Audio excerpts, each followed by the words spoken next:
السلام عليكم. الفيديو ده هنبدأ على طول بدون مقدمات لأن الموضوع عامل هايب كبير والناس كلها بتتكلم عنه. خلونا نبدأ. ال MCP باختصار شديد هي عبارة عن بروتوكول أو طريقة للتواصل بين ال LLMs والسيرفيسز التانية. يعني إيه الكلام ده؟ عشان نفهم الموضوع خلينا نرجع لورا شوية ونتكلم عن بدايات ال LLMs وال AI.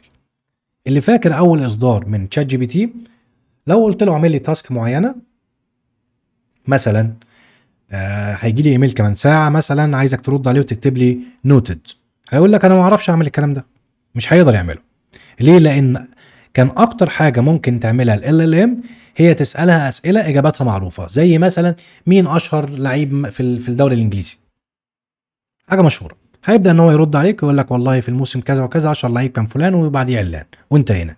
انما عشان تديله اكتر من تاسك وتطلب منه حاجات معينه، ان هو ياكسس ابلكيشن، ياكسس حاجه، يفتحها ويعمل ريبلاي وهكذا، تتعامل معاه ان هو ماتيور وان هو ذكي، ما كانش بيعرف يعمل الكلام ده. جميل. طيب جم الديفلوبر قال لك الكلام ده ما ينفعش، احنا عايزين نضيف تولز جميل ونربطها بالال ام عشان يبقى ذكي، يقدر يعمل تاسكات، لو طلبنا منه اكتر من تاسك بحاجات معينه يقدر يعملها. جميل. وفكره التولز في ال ام هي عامله زي الاي بي اي بالظبط. خلينا ناخد مثال، ولنفرض ان انت مثلا شغال على بروجكت كفرونت اند ومعاك فيجما توكن وعاوز تربط الديزاين توكنز عندك في البروجكت ده. فدلوقتي تقدر بالتولز تربط ال ام بتول معينه، التول دي هتبلغ بيها ال ام ان انت هتروح تكونكت على الفيجما. جميل. وهتكسبورت منه فيجما توكنز، وهتاخد التوكنز دي تخش عندي في البروجكت اللي الباث بتاعه كذا، وتحط التوكنز دي وتنزل باكج معينه. مثلا لو احنا بنتكلم على فرونت اند، الباكج هتكمبايل الفيجما توكنز وتبيلده وتحوله لسي اس اس او ساس او غيرها. هي دي فكره التولز. جميل. مثال تاني، اغلب الشات بوت دلوقتي او الاي اي ايجنت تقدر تعمل سيرش على اي محرك بحث من النت وتجيب لك النتيجه اللي انت عايزها. خلينا نشوف الشات جي بي تي. لو نلاحظ ان الاول ما كانش فيه التولز دي، فهنا تقدر تسيرش من النت دايركت انك بتتعامل مع جوجل. ولو عملنا هوفر هنا هتلاقيه بيقول لك ايه؟ فيو تولز. ده معناه ان في كونسبت جديد، في حاجه اسمها تولز از ا تيرم، دي موجوده جوه ال ام. قدرت ان انا باضافه تولز زي كرييت ايمج او كانفاس او سيرش في الويب، خليت ال ام مور باورفول، صح كده؟ وخليته يفيدني بشكل افضل، غير اللي هي السلام عليكم السلام، انا عايزك تعمل لي تاسكات. فالتولز عطت ال امز خليته باورفول، عطت له ميزه ما كانتش موجوده فيه. ليه؟ لان ال امز لوحدها ما تقدرش تعمل حاجه، بس لما جينا ربطناها بالتولز دي بقت مفيده اكتر وقدرت تعمل التاسكات والحاجات اللي احنا عايزينها. جميل. طيب لحد هنا الدنيا تمام. بعد كده بدات تظهر مشكله. ايه هي؟ لما تيجي لو انت مثلا في كل مره هتحتاج تعمل اي اي ابلكيشن، هتروح هتدور على السيرفيسز والاي بي ايز اللي هتربط معاها، صح كده؟ يعني انت هنا مثلا احنا قلنا تول، فانت التول السيرش، ويب سيرش مثلا، فانت هتروح تشوف سيرش انجن زي جوجل مثلا او دك دك جو او بريف سيرش او غيرها، وتشوف الدوكيومنتيشن بتاعته والاي بي ايز وتربط معاها. هتربطها بطريقه ان ال ام يقدر يفهمها، صح كده؟ طيب ده هنا في حاله ان انت هتعمل ايه؟ هتعمل ابلكيشن واحد. فانا هنا عندي الابلكيشن واحد، انا عايز مثلا الويب سيرش او عايز الجوجل مابس، هخلي فيه في الاي اي ابلكيشن عندي في جوجل مابس اي بي اي. مثلا هكلم الجوجل مابس اقول له مثلا سيرش على البليسز اللي فيها مثلا المنتجات الفلانيه، يروح يكلم الجوجل مابس ويرجع لك الداتا. جميل. عايز اضيف تول تانية زي مثلا ان هو يقرا فايلز عندي او يدلت فايلز او يحط لي الريزلت دي كلها في فايل معين، فبدا الابلكيشن بتاعي بحط فيه اكتر من تول. تمام.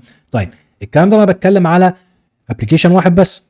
طب لو انا عايز اعمل 4 ابلكيشن، فهنا بقى كل ابلكيشن فيه الكود بتاعه واللوجيك بتاعه. طيب نفرض ان السيرفيس بروفايدر زي جوجل مثلا غيرت الاي بي اي بتاعتها، الدنيا عندي هتضرب، هنا الابلكيشن ده هيضرب وهرجع ليه فيزيت ومنتين كل الابلكيشن اللي شغال عليها. فالموضوع كمينتينابيلتي بقى صعب، على السكيل والبروجكت بتاعي بيكبر كمان بقى صعب جدا ان انا كل شويه ارجع ريفيزيت واعدل وكده. الموضوع بقى مرهق جدا وبياخد وقت كبير.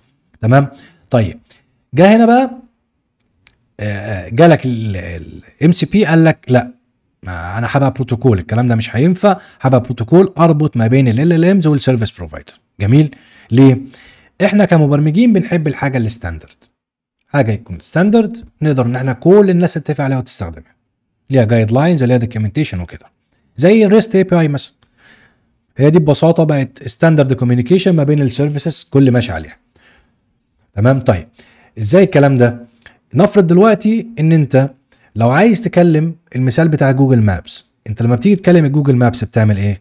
هل انت بتروح تاكسس الداتابيس دايركت ويبقى عندك لوجيك مثلا تروح تقول له فيها كونكشن سترينج وتروح تقول له هتروح تكونكت على الداتابيس بتاع جوجل وتعمل كويري التيبل مثلا او الكولكشن اللي اسمه مثلا بليسز وهكذا؟ لا، انت مالكش دعوه بالكلام ده. انت السيرفيس بروفايدر زي جوجل جه قال لك انا هبروفايد اند بوينت، الاند بوينت دي ليها ميثودز معينه اتفقنا عليها بقت ستاندرد، جيت وبوست وبوت وديليت. انت بتروح لو عايز البليسز بتروح تكلم الاند بوينت دي بالميثود الفلانيه. اللوجيك ده بتاعي مالكش دعوه بيه، الداتابيس كونكشن مالكش دعوه بيه، عندي كام داتابيس مش بتاعتك، انا اللي همنتين وانا اللي هعمل كل حاجه وبديك في النهايه الاي بي اي. دي فكره الستاندردايزيشن. فهنا الام سي بي جه قال لك ايه؟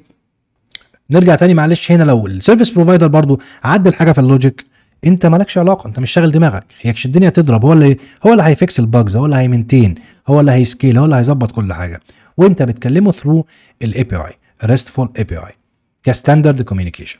فهنا جت بقى الام سي بي قال لك انا هبقى بروتوكول هربط ما بين السيرفيسز والال ال امز. انت عندك هنا ابلكيشن، طب يا عمي انت عايز كام سيرفيس؟ عايز 1 2 4، هيبقى فيه سيرفيسز وانا هيبقى في بروتوكول في النص هتكلمها نفس فكره الاس ام تي بي ونفس فكره الايه الريستفول وغيرها از بروتوكولز. جميل. فانت مش هتشغل دماغك باللوجيك، اللوجيك مش هيبقى هنا، مش علاقه بيه خالص، اللوجيك ده هيبقى عندي انا في مكان تاني، وفي بروتوكول هو اللي هيكلم ال ال امز بالسيرفر الثانيه. زي برضو موضوع الاس ام تي بي، انت لو عايز تعمل اس ام تي بي او عايز يكون عندك ميل سيرفر، عندك تو اوبشن. اوبشن الاول ان انت تروح تنزل لينكس اوبريتنج سيستم مثلا وتنزل داتابيس انجن زي بوست جريس او غيرها، وتروح اما تنزل سند ميل او بوست فيكس وتظبط كونفيجريشن وسكيورتي وسكيلابيلتي وي قصه كبيره جدا، ده انت ممكن تعمله هياخد منك ايفورت كبير. او بطريقه ثانيه اسهل، بلاج اند بلاي، هتروح تشوف اي سيرفيس بروفايدر بيبروفايد ميل سيرفر عن طريق الاس ام تي بي وتقول له والله انا عايز اكونكت عليك، عايز استعمل السيرفيس بتاعتك، هيطلب منك يقول لك خلاص اوكي انت عندك كونفيجريشن اس ام تي بي ده بروتوكول روح استعمله، هتحط له الهوست نيم والبورت واليوزر نيم والباسورد وشكرا، هتربط. اللي هي ابجريد ويابديت الاوبريتنج سيستم هو السيرفيس بروفايدر، اللي هيمنتين السكيورتي والسكيلابيلتي والمنتنابيلتي والكلام ده كله واللوجيك هو السيرفيس بروفايدر مش انت. فهي دي فكره البروتوكول. طيب نفس الفكره بالنسبه للام سي بي، قال لك برضو انت مش هتشغل دماغك باللوجيك، ده هيبقى فيه سيرفرز وسيرفيس بروفايدرز هيديك السيرفيس دي اللي انت عايزها، وانت بدل بقى اس ام تي بي وريستفول انا عندي بروتوكول تاني اسمه ام سي بي، هو ده اللي هتكونكت بيه على السيرفيس دي وتحط بس كونفيجريشن وشكرا، الموضوع هيبقى زي بلاج اند بلاي. جميل. فالام سي بي جت بقت هي لاير ما بين ال ال ام وما بين السيرفيسز الثانيه. كمثال هنا المثال اللي احنا خدناه ده هنا اللي هو بتاع المالتيبل ابلكيشنز، انت هنا بقت ايه؟ ده بابلاينج البروتوكول بتاع الام سي بي. فانت بقى عندك الابلكيشن الاول وابلكيشن تاني وابلكيشن تالت وابلكيشن 100. انت نفرض مثلا الابلكيشن الاول عايز تتعامل مع جوجل مابس وتتعامل مع سلاك وتتعامل مع الفايل سيستم، انت مش هتحط اللوجيك هنا، بقى في سيرفيس بروفايدر زي جوجل عملت ام سي بي سيرفر اسمه جوجل مابس، انت بتروح تكونكت عليه بس كونفيجريشن زي كونفيجريشن الاس ام تي بي بالظبط، بتقول له انا عايز الهوست كذا مثلا ولو في مثلا اي بي اي كي معينه وهكذا، وفي الباك جراوند خلاص الدنيا بقت ربطت، الام سي بي ربط ال ال ام بالجوجل ام سي بي سيرفر، بقى عندك فول اكسس لكل التولز اللي جوجل مابس بتعمل لها بروفايد. وهنا مثلا ده مثال للسيرفر، يعني هنا ادي التولز، لو جينا بصينا فوق تولز مثلا فهنلاقي هنا ادي التولز، عندك جيو تول وعندك الريفرس مش عارف ايه تول وعندك السيرش بليسز تول، وده ايه ده السيرفر ام سي بي سيرفر اوفيشال على الاوفيشال ريبو بتاعت الام سي بي، تخش بس هو كاتبينها تايب سكريبت تخش كونكت عليه دايركت، فده بقى منتيند باي جوجل، انت هنا خلاص هي اللي بتمنتين ولا بتظبط كل حاجه وانت بتكونكت عليه دايركت. هنا الاي بي اي اتش تي بي اس لو بصينا هنا هنلاقي ان انت الابروتش القديم مثلا، الابروتش القديم ده انت هتروح انت اللي تعمل الاي بي اي كول وبتهندل اللوجيك وبتكريت الفانكشنز اللي بتروح تجيب البليسز والكلام ده كله، انما هنا لا، انت السيرفر هو اللي فيه كل حاجه، هو اللي بيهندل الريكوست والاي بي اي كول، وهو اللي بيحط اليو ار ال هنا. فبالتالي جوجل لو غيرت الاند بوينت دي هي هتخش اوتوماتيك في السيرفر بتاعها تغير الاند بوينت دي. لو غيرت بارامتر معين او حاجه معينه هي هتخش تغير هنا. انما انت رابط مع جوجل ليك ان السيرفيس تفضل شغاله او السيرفر يفضل شغال. جميل. طيب فكلمه ام سي بي بقى هي عباره عن ايه؟ ام سي بي هي زي ما قلنا هي بروتوكول، بس هي اختصار لموديل كونتكست بروتوكول. هما 3 كلمات. موديل ده اللي هو عباره عن الاي اي موديل زي الايمج موديل او تكست سبيتش او غيرها. جميل. والسي جاي من كونتكست، والكونتكست في ال ام هي الكور او اساس اي ال ام. تمام. والكور دي ليها اكتر من نوع متقسمه، فيها تولز زي ما قلنا اللي هي اللي كانت موجوده في السيرفر اللي هنا، اللي انت التولز دي هي الاكشنز. عايز مثلا تكونكت على داتابيس، عايز تكاري داتابيس، عايز تكويري، عايز تدلت فايل، عايز تاكسس فايل، هي دي التولز. تمام. فانت لما بتيجي تكونكت على سيرفر معين ام سي بي سيرفر بتقول له هات لي كل التولز اللي عندك. بيقول لك انا كسيرفر مثلا خاص بجوجل، لو بصينا هنا على جوجل هتلاقي في حاجه اسمها ايه؟ ليست. يس اول تولز غالبا هنا ليست تولز. ادي ليست تولز ريكويست. لو جينا بصينا على دي اوكي فهنلاقي هنا دي كده اهي، هات لي كل التولز اللي عندك في السيرفر ده الام سي بي سيرفر. هقول لك انا كجوجل مابس التولز اللي عندي هي الجيو كود تول وريفرس جيو كود تول والسيرش بليسز والبليس ديتيلز وهكذا. دي التولز اللي انت تقدر تستخدمها عندك في الاي ابلكيشن. جميل. وفي طبعا من الكونتكست في ريسورسز، والريسورسز عباره عن اتاتشمنت لو هترفع فايل معين في الابلكيشن بتاعك او بي دي اف او غيرها، دي ريسورسز او داتابيس او غيرها. جميل. وفي السامبلنج وهي عباره عن الطريقه اللي الموديل بيقدر يعمل بيها كويري من الموديل الثانيه. تمام. والبرومبتس هي الكوماند اللي انت بتكتبه في الكلاينت او ال ام كلاينت. لما تقول له مثلا روح اعمل لي سيرش او مين هو افضل لعيب في الدوري الانجليزي، هو ده البرومبت. جميل. طيب ده بالنسبه لل سي. البي هي بروتوكول ودي باينه. جميل. باين من اسمها بروتوكول، وده اللي بيتكلم الكلاينت بيه السيرفر ايه، وهناخد تفاصيلها كمان شويه. طيب تعالوا نشوف بقى الايكو سيستم او الكور اركتكتشر بتاع الام سي بي. لو بصينا هنا على الاوفيشال ويب سايت فقال لك الام سي بي تركيبتها او الاركتكتشر بتاعها او الايكو سيستم بتاعها هي متكونه من ايه؟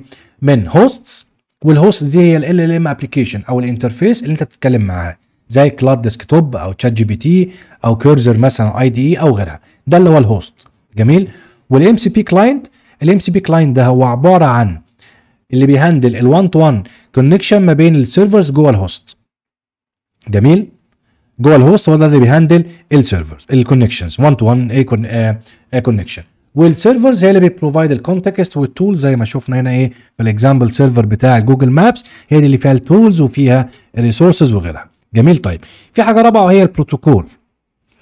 البروتوكول هو زي ما قلنا هو اللي بيهندل الكوميونيكيشن ما بين الكلاينت وما بين الام سي بي كلاينت وما بين الام سي بي سيرفر. تمام. وميزه البروتوكول بتاع الام سي بي ان هو بيدعم حاجه اسمها ريفليكشن ريكوست. ايه ريفليكشن ريكوست؟ فكره الريفليكشنز هي بتدي امكانيه للام سي بي كلاينت ان هو يطلب معلومات ويطلب حاجات من الام سي بي سيرفر زي التولز والريسورسز وكل الحاجات اللي احنا اتكلمنا عليها اللي هي الخاصه بالال ال امز. لو عايز تولز او ما بيجي انيشيالايز ريكويست بيقول له اديني كل انت كسيرفر ام سي بي سيرفر هات لي كل التولز اللي عندك خليها عندي عشان لو اتسالت فيها اقدر ارد عليها. تمام. والريسورسز وغيرها. فهي دي فكره الريفليكشنز. طيب انا ليه ما اقدرش استعمل جراف كيو ال ككوميونيكيشن ما بين مثلا كلاينت والسيرفر؟ لان الجراف كيو ال بيسبورت الريفليكشن. طيب خلونا نبص لها من ناحيه ال ال ام، ما نبصلهاش من ناحيه الكوميونيكيشن بروتوكول مثلا ان انا بكلم تو سيرفيسز او كلاينت بيكلم سيرفر. هنبص لها من ناحيه ال ال ام. ال ال ام بيسبورت ايه؟ احنا قلنا التولز والريسورسز وغيرها، انما الجراف كيو ال بيسبورت الانتيتيز والفيلدز، فهو مش هيقدر يهندل حاجه زي كده لوحده.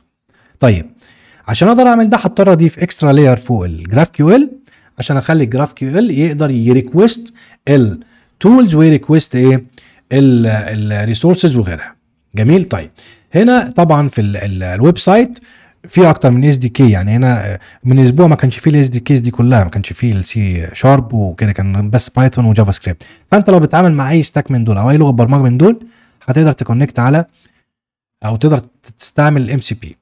as a protocol connection تكونكت على MCP servers بكلاينتس بالMCP clients وكده. طب ايه الMCP clients؟ الMCP clients هنا فور يس MCP clients هنا اللي موجود حاليا هو الكلاد ديسكتوب والكلاد كود والكيرزر تمام وزد والوين سيرف وغيرها. دي الكلاينتس اللي بتسبورت موضوع الMCP. طب ايه هي الMCP سيرفرز؟ الMCP سيرفرز زي ما قلنا هي اللي هيبقى عليها لوجيك وهيبقى عليها كل حاجه. في اكتر من حاجه دلوقتي موجوده. عندك فايل سيستم تقدر تتعامل بالفايل سيستم، تقرا دايركتوري معين، تليست الايتمز اللي موجوده في الدايركتوريز دوت، تكريت نيو فايل، تدلت فايل، تقرا فايل وهكذا. بوست جريس تروح تكونكت على الداتابيس تقرا منها، SQL لايت، جوجل درايف وغيرها. جميل. طيب ده اللي موجودين دلوقتي وبيزيدوا، والشباب بقى بدات تعمل ماركت بليسز يعني زي اب ستور كده للام سي بي. يعني الاب ستور ده والماركت بليس ده ما كانش بالعدد ده من حوالي اسبوع، برده كان اقل من كده بكتير. ما شاء الله الموضوع ايه واضح ان هو عليه سبورت وعاجب الناس وشكله ان هو هيظبط، مش زي الحاجات اللي كل فتره تعمل هايب وتاخد ترند ايه وتقع ايه تترمي في الشارع. فالام سي بي واضح ان هو هيبقى ستاندرد وهتبقى حاجه اوفيشال وكله هيتعامل بيها. فهنا في ماركت بليس مثلا تقدر تسيرش على اي حاجه، ولنفرض مثلا بريف سيرش هنا زي ما احنا قلنا هنا الشات جي بي تي ما كانش بيسبورت موضوع السيرش الاول في الفيرجنز الاولى، لما حطينا عليه تول زي السيرش ويب هنا. فلو انت عايز تعمل اي ايجنت في سيرش للويب فانت هتخش هنا ام سي بي بقى يوزنج الام سي بي بروتوكول، هتروح هنا وتاخد ده ام سي بي سيرفر خاص بالبريف. هتيجي هنا تروح طبعا تكريت اكونت على بريف. جميل. وهتاخد الاي بي اي كي تحطها هنا وهتقول له كونكت، هيجيب لك الكونكشن كونفيجريشن تحطها عندك، ودي التولز بتاعته بتاعت السيرفر اللي هو ايه البريف الام سي بي سيرفر الخاص بالبريف سيرش. عنده تو تولز، بريف ويب سيرش وبريف لوكال سيرش. اللوكال سيرش فور لوكال بزنس مش عارف ايه كذا كذا كذا، والبريف سيرش وهكذا. عندك الفايل سيستمز مثلا الفايل مانجمنت اوكي ده برضو ليه سيرفر. عندك هنا كان في فايل فيجما مثلا اي بي اي انتجريشن زي ما خدنا مثال الفيجما. فانت هنا لو عايز بقى ايه تروح هنا يكونكت التولز سيت اي بي اي تشيك اي بي اي جيت فايل مثلا جيت فايل نوتس وهكذا، بتجيب الفايل بتاع فيجما بتقراه وتروح تجيب مثلا تكونكت مع الام سي بي سيرفر الخاص بالفايل مانجمنت، تكوبي التوكن وهكذا وتكمل بقى تعيش حياتك كلها. وده طبعا الكونفيجريشن بتاعته هنا الجيسون اهي وهكذا. فالموضوع بقى كبير. فانت بالتالي بدل ما تروح نرجع تاني الشاهد ان هي فكره الام سي بي عباره عن ايه بروتوكول بس سهل لك الدنيا وعمل زي موضوع الاس ام تي بي وموضوع الريست وهكذا. اللوجيك كله موجود في ام سي بي سيرفرز، وانت بتكونكت على السيرفرز ديت هي جاهزه بتمنتين باي سيرفيس بروفايدر وهكذا. انت ممكن تكريت برضو السيرفر الخاص بيك. يعني احنا في فيديوهات تانية ان شاء الله هناخد فيديو بعدين ان انت ازاي تقدر تستعمل الام سي بي سيرفرز الموجوده وتشتغل بيها وتشغلها عندك. اوكي. وهناخد فيديوهات تانية ازاي انت تكريت الام سي بي سيرفر الخاص بيك لو انت عندك يعني لوجيك معين او ريكويرمنت معينه او بروجكت معين عايز تعمل له ام سي بي سيرفر. هنتكلم فيها وهنكريت ام سي بي سيرفر خاص يروح يجيب لنا داتا بشكل معين وحاجه احنا عايزينها وكده ونكونكت عليه برضه. وبكده يبقى خلصنا الفيديو بتاعنا في شرح الام سي بي بشكل سريع، ونشوفكم فيديو تاني ان شاء الله.